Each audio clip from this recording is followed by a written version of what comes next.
Hi, kindergartners. Welcome back to the second day of this week learning all about worms. Last week, you got to learn about the different parts of a worm, what a worm needs to live, and you got to learn about a lot of different kinds of worms. Now, yesterday, we learned about two different words. One word is living. Can you say that word with me again? Living. The other word is the opposite. Does anyone remember what is that word? Living, non-living. Can we say those words together? Say living, non-living. So we learned about those two different words. When something is living, we say that it can eat. So sometimes animals and humans, we have mouths. So we can eat through our mouths. But plants, they don't have mouths like we do. So they use their roots to soak up their nutrients and the water. And that is how they eat. So to be living, you have to do four things. The first one is eat. Sometimes you use your mouth, sometimes you use your roots to soak up all your nutrients and water. The second thing is you have to grow. Take a look at this plant. Just like we do, plants also grow. They start as a little seed and they grow taller and taller, but they need water and soil and nutrients to be able to grow. So the first thing is they have to eat. Second, they have to grow. The third thing is that we have to breathe. We have to breathe in and out. We can use our nose and our mouth. Plants also breathe. So they need air around them to be able to breathe as well. So we have to eat, grow, breathe, and the last one is reproduce. Can you say that with me? Reproduce. One more time. Reproduce. Reproduce basically means that you can have babies or you can make other things. So a cat could have little kittens, birds could have eggs, and then they hatch.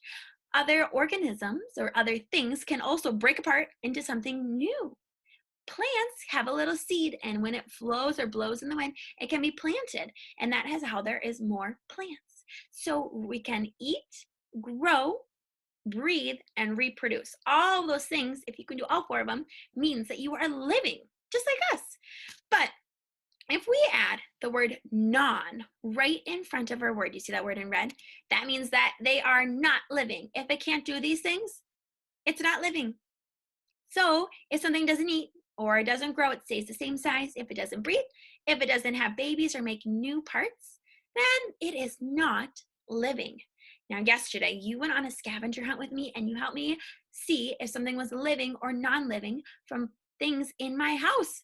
We saw a lot of different things that were living in my house, but we also saw a lot of things that are non-living in my house. And today, we're going to try to figure out living and non-living, but with so, in just a moment, I'm gonna need your help again, and we get to find gummy worms. And we have to figure out, are they living or are they non-living, but why? Why would this be living or why would it be non-living? So we're gonna look at gummy worms and we're going to look at earthworms. We're going to compare the two just like we do when we look at books or characters. So we're gonna compare gummy worms and earthworms to see what things are the same, what things are different, which one is living, which one is non-living. I bet you might already have a guess about what is living and which one is non-living. So come on, let's go. All right, now we get to explore with our worms. Over here, I have a container of red worms. Now these worms are smaller than a typical worm that you see. I'm being extra brave today, so I'm gonna touch all these worms, but I'm being so careful. Now these worms like to live in the soil, just like you learned about last week. These worms are a lot smaller. You can't always see their features like their segments, their clitellums as clear as you can in earthworms. So these are red worms. Over here, I have a container full of earthworms. Now these worms are a little bit bigger and they are moving around. So this is an earthworm. He is covered in dirt, but if you look closely, you can see his segments and maybe even his clitellum. And he's moving around. He likes to get thinner and thicker the more that he moves. I also have another kind of worm with me today. This kind of worm is my favorite to eat because it is a gummy worm. Now, if we look at this gummy worm, we can kind of see little lines on it, just like a segment in an earthworm. So today, I'm going to be comparing and looking at a gummy worm and in earthworms. So I'm gonna put both of these worms on my tray. Today, I also have a clipboard and a piece of paper because I'm going to be taking some observations, just like a real scientist. The first thing that my clipboard tells me to do is I have to draw what they look like. First, I need to look at my gummy worm. So I'm going to try my best and draw what my gummy worm looks like. My gummy worm is 2 colors and has a line right down the middle. Next, it's my earthworm. My earthworm is a little longer and skinnier. Oh, he's moving, but I can still try my best to draw him. And he has a lot more of his segments that I can see. All right, next it asks me how many paper clips long are these worms? So let's first think on our brains. How many paper clips long do you think our earthworm can be? I'm gonna put him nice and long so that we can try to measure him. Show me with your fingers how many paper clips long. Here's as long as a paper clip. How many paper clips long do you think an earthworm is? All right, how many paper clips long do you think a gummy worm is? Show me with your fingers how many paper clips. Paper clip looks just like this. All right, let's test it out. So I'm gonna put down my paper clip right by my gummy worm. Oh, now my gummy worm is turned a little bit, but it looks like it's exactly 1 paper clip long. So I'm gonna write a 1 for my gummy worm paper clips. Next, I have to measure this earthworm. Now this earthworm, he gets longer when he's trying to move. Those segments are just like a bendy straw, and just like your finger, helping him move along. So he gets longer when he gets thinner, and when he gets thicker or fatter, then he gets shorter. So I'm gonna try my best and measure him. I'm gonna start at one end of his tail and go all the way to his mouth. He is a little bit, oh, let's see, get it nice and long again.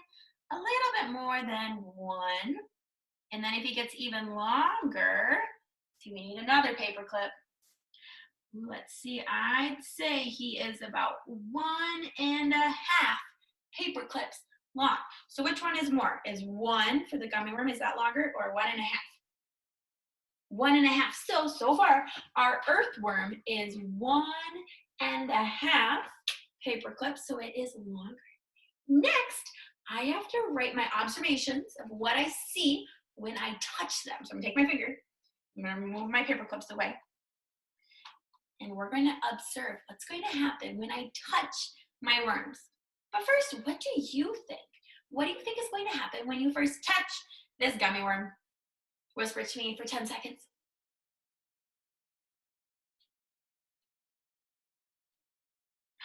Okay, what do you think now is going to happen when I touch my earthworm? Whisper to me for 10 seconds.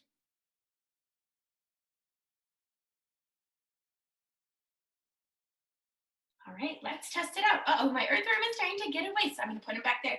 First, we're gonna try the gummy worm. I'm just gonna touch it. Huh, when I touch it, nothing really happens.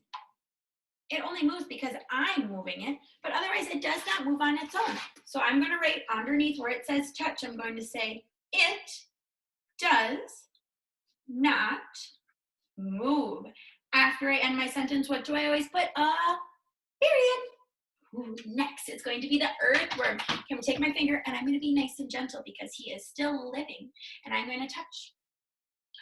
What happens when I touch him? Did you see that?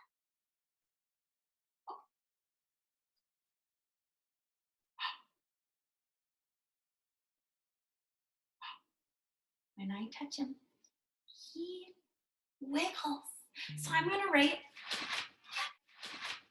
underneath touch, the worm wiggles. What did I put at the end of my sentence? Period. When I touch this gummy worm, does it wiggle like the earthworm does? No, but this earthworm wiggles around. He uses his segments, and sometimes he rolls his body over, and he wiggles and he moves. So now I have to use all this information that I just learned and my observations with my eyes and my ears. Which one of these worms is living? Which one do I think needs food to eat? Which one do I think grows, which one needs to breathe, and which one could maybe have babies.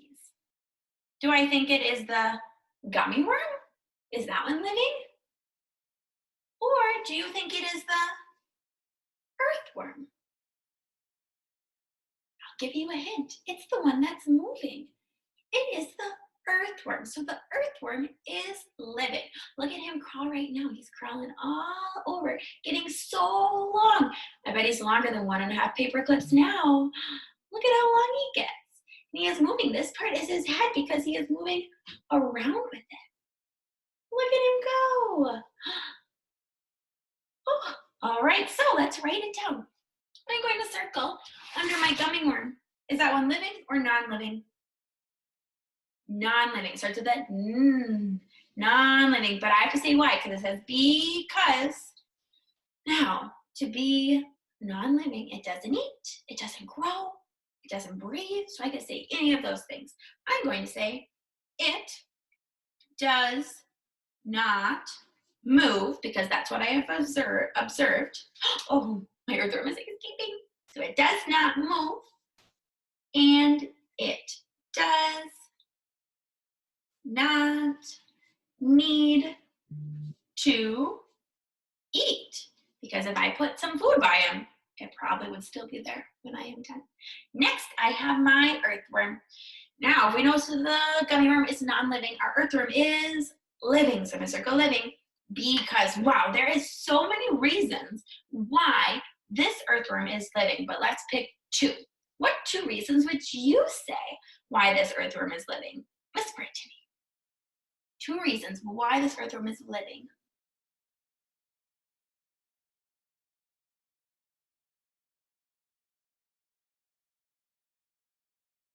All right, I'm going to write, it moves on its own, and it needs food. Because if I just left this earthworm like this with no soil for its home and no food, it wouldn't live. So this earthworm still needs things to live, and that's why it is living. Well, awesome job helping me figure out and observe the gummy worm and the earthworm. Now what I want you to do is I'm going to hold both of them up, and I want you to point which one is your favorite. Do you like gummy worms or do you like earthworms? Point, which one's your favorite? Very fun. All right, we're going to say goodbye to our little worm. Look at him go. Everyone say goodbye, worm. All right, we're going to stick him back into his home where he has his soil, where he has food. Look at him move around. Do you see that? And he's probably going to go right into the soil. Well, thanks for all your help. It was very fun observing all of these worms. Let's check out our seesaw activity for today. Wow, wasn't that fun? Thanks for doing that with me. Now it is your turn to do your seesaw activity. On your seesaw activity, you are going to see 2 sides. One side is going to have our gummy worm that we just used. The other side is going to have the earthworm. Now there's words in the middle. Your job first is to take your finger, touch the words. You have to drag them. Are they living or is it non-living? And you have to put it on top of the right worm. So the one that starts with the N, it has a N. What word do you think that is? If you said non-living, you are right. So take your finger, touch it, and drag it. Which one is non-living? And drag. The next word has an L. Starts with the L, so it is living. Take your finger, touch it, and drag it. Which worm is living? Now your next job, because you might be able to easily look at them and say, well, I know this one's living and this one's non-living, but to be a scientist, you have to tell us why. So underneath each worm, there is the number 1 and the number 2. And it says explain. That means tell us more. I want you to use words. You could type a sentence. You could write a sentence. You could record with your voice, but you have to do at least 2 reasons why this worm is either living or non-living. Think about maybe what we talked about. Think about what it means to be living or non living. And I want you to describe two ways that this worm that you see is either living or non living. I can't wait to see what you're going to write about. Thanks for joining me today.